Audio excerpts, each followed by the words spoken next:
बिस्मिल्लाहिर्रहमानिर्रहीम। IBA, JEST और PST के टेस्ट प्रिपरेशन के साथ मैं हूं नदीम अली अबड़ो और क्लास 6 के साइंस के पहले चैप्टर में एनिमल सेल और प्लांट सेल में क्या क्या डिफरेंसेस हैं, बुनियादी जो चीज़ें थोड़ी एक दूसरे से मुख्तलिफ हैं प्लांट सेल की और एनिमल सेल की, मैं उन पर थोड़ी सी रोशनी डालूँगा।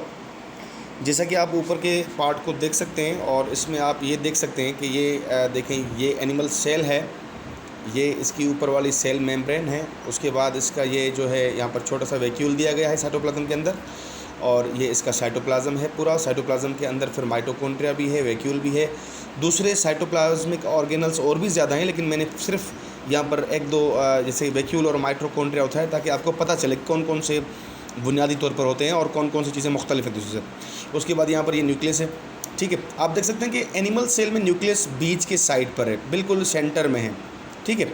और वैक्यूल यहाँ पर एक है, ऐसे बहुत सारे वैक्यूल्स और भी होते हैं। एनिमल सेल में वैक्यूल्स बहुत सारे होते हैं और ये होता है कभी वैक्यूल्स ज़्यादा भी होते हैं, कभी कम भी हो जाते हैं, तो टाइमली तौर पर होते हैं, वो परमानेंट नहीं होते। और माइटोकॉन्ड्रिया यहाँ पर एनिमल सेल में पाया जाता है और प्लांट सेल में भी आप देख रहे हैं कि ये यहाँ पर माइटोकॉन्ड्रिया अवेलेबल है। अभी अगर बात करें तो एनिमल सेल के बिल्कुल बाहर वाली जो दीवार है उसको हम सेल मेम्ब्रेन कहते हैं, ठीक है। उसके बाद अगर हम बात करें प्लांट सेल की, तो प्लांट सेल की बिल्कुल बाहर वाली दीवार को हम कहते हैं सेल वाल, यहाँ पर लिखा हुआ। और सेल वाल के इनसाइड यानी कि अंदर की साइड पर सेल वाल के एक और भी दीवार है जिसको सेल मेम्ब्रेन कहते हैं। यानी कि एनिमल सेल के पास सिर्फ सेल मेम्ब्रेन है और प्लांट सेल के पास बाहर वाले हिस्से में जो है वो सेल वाल है, और सेल वाल के अंदर जो दूसरा जो पर्दा आप देख रहे हैं वो सेल मेम्ब्रेन यहाँ पर लिखा हुआ। उसके बाद अगर हम बात करें कि यहाँ पर सेंटर जो है इसका, यहाँ पर लार्ज वैक्यूल है और एक ही वैक्यूल है, इसमें पानी बहुत ज़्यादा होता है जिसकी वजह से जो प्लांट के जो लीव्स हैं, जो पत्ते होते हैं, वो सीधे खड़े होते हैं, ठीक है। और यहाँ पर आप देखें कि न्यूक्लियस यहाँ पर बीच में है, सेंटर वाले पार्ट में। यहाँ पर जो न्यूक्लियस है वो साइड वाले पार्ट में, ठीक है ना। तो ये आपने देखना है कि nucleus in animal cell there is the nucleus is present inside the centre, and in case of the plant cell nucleus is not in the centre, nucleus in the side of the cell membrane. तो cell membrane की side में इसका nucleus पड़ा हुआ है plant cell का, और plant cell का जो सेंटर वाला जो पार्ट है वो लार्ज वैक्यूल ने जो है उसको भरा हुआ है, ठीक है। उसके बाद यहाँ पर आप देख रहे हैं कि एक चीज़ और भी है जिसको हम क्लोरोप्लास्ट कहते हैं। क्लोरोप्लास्ट क्या है कि इसमें ग्रीन कलर के पिगमेंट्स होते हैं जो क्या करते हैं कि जो सूरज की जो रोशनी है उसको ये जो है पकड़ लेते हैं और उसमें से अपनी ग़िज़ा तैयार करते हैं फोटोसिंथेसिस के प्रोसेस के ज़रिए, ठीक है ना। तो क्लोरोफिल जो होता है ना, एक ग्रीन पिगमेंट है, एक ग्रीन कलर होता है क्लोरोफिल, डिस्क की शेप का होता है, वो क्लोरोप्लास्ट के अंदर होता है।